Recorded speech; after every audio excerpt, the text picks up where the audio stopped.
Good morning, good afternoon, and good evening, agents. I'm Matty Carl, and holy shit, did I stumble upon the area where they put all of the old named weapons that people got from previous patches. Look at all of this garbage. No, I am only kidding, but this video is not a joke. In fact, it is the #2 most requested gun review next to the Midas, and based off of the Midas review, it was recommended that I could do the most Caduceus gun around, and that is the Caduceus, or whatever it's called.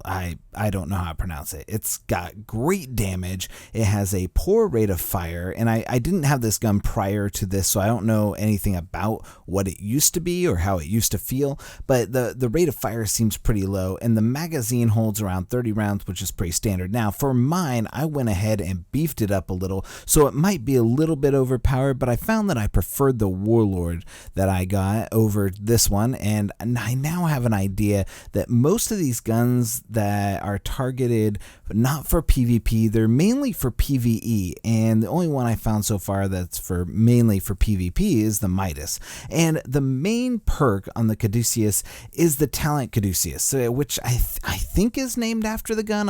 It could be. I'm not 100% sure. It doesn't seem plausible, those alternative facts. But the perk is that each critical hit heals you and your group for 1%. Now, maybe in a group, 1% across 4 players might be good, but this gun's perk is not even good enough with the Seeker build to keep you alive face tanking a bunch of enemies, and you are popping out crits like mad with this build. However, it's hard to say, but maybe the perk is broken. I'm not sure. It looks like it's working, but it's really hard to tell because the healing is so minimal. They need to jack this up. Now, that's not to say that the gun is bad, because with the damage that it's kicking out, you probably won't need the main perk in the long run, although it would be nice to have a useful perk. Somewhere around 5% healing would actually be more useful, as 1% isn't even a noticeable tick when you're getting healed and you're shooting someone, unless the gun is in fact broken and it appears to be working as intended. That, combined with how many times you really expect a critical hit to go off using this gun, and you're looking at probably one of the worst perks put on a gun in the game right now.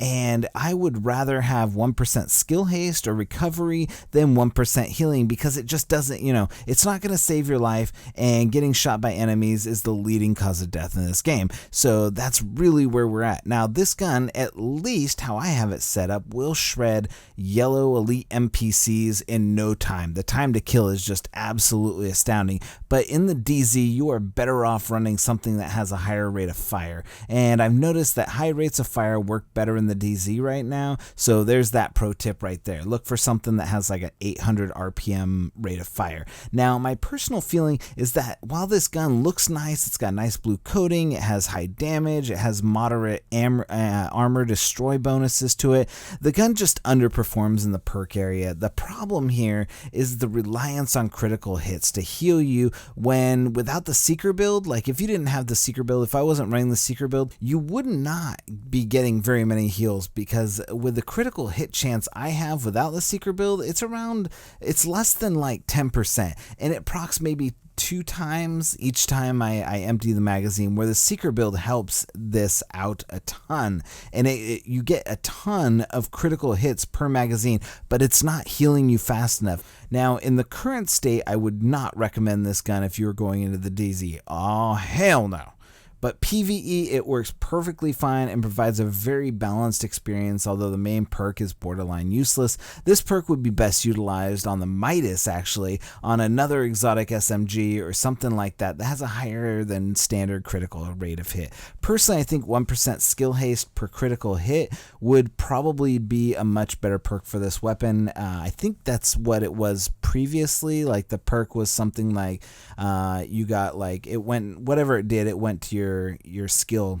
Now, I know I gave a review of the Midas, but I did not like the perk on it, as well as this one, and it's pretty useless in PvE. Now, if you have a Midas and a Caduceus, you're probably going to get the best of both worlds, but it's because it's definitely that, and this gun was made for PvP use, although I don't know who would want less healing on their character at the cost of someone else getting the same less healing. That's just beside me. I don't know why you would want less healing on your character, especially since the gun is borderline just just okay with its slow rate of fire and slow damage. It needs to have a perk that goes with the name, and my thought is that the perk for the Midas should be, for each shot the user's run speed is decreased by 1% and the target's run speed is reduced by 1%, with it being lowered 5% each second. That is a useful perk because it would be great in PvP as well as PvP, and I would see this being used in PvP a lot more, especially when chasing rogues. And although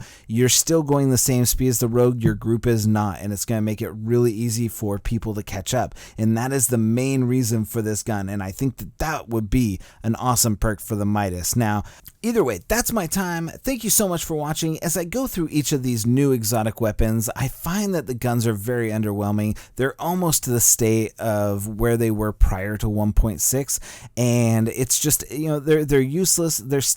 I would say they're on par with what the regular guns are now, at least, but their perks are, you know, I would actually trade a lot of their perks if I could. I would definitely re-roll some of the perks to get better damage or something like that, because some of the perks are just borderline useless in one or the other. They're either useless in PvP or they're useless in PvE, but either way, they need to really reevaluate some of the perks on these guns, especially since going into the Dark Zone with a Seeker build and Twin Valkyries right now is just dumb. And I know that's going to be fixed, but we have, you know, there is an incoming fix for it, but right now it's really, you can't go in there, you can't do anything in the Dark Zone without that. People are running that like nobody's business, and you know, until it's taken care of, I would avoid staying out of the Dark Zone if you're on the PTS, because, you know, they're going to fix it and it's going to get taken care of, and then all the noobs down in Noobville won't have their noob feast, and they're just going to be regular noobs, and they're going to wonder why they suck at PvP in the Dark Zone and PTS when they just don't have it. So, alright, thank you so much for watching. If you like this video, drop a like on it, and consider subscribing for more awesome content. My build right now, if you're wondering, is a Barrett's chest piece. I got Savage Gloves and a Seeker build, just so you guys have some ability to understand what it is, why the damage is so high, and everything's rolled to max build, so that's really, you know, what we're looking at for the game right now, because you can max build everything out because it doesn't cost anything to recalibrate stuff, so you can just keep doing it over and over again, never lose any money. That's just the perks of the PTS right now. But anyways, for all of us here at Gun Brothers Gaming, I am Mounty Carl, and we'll see you in the next review. Agent out.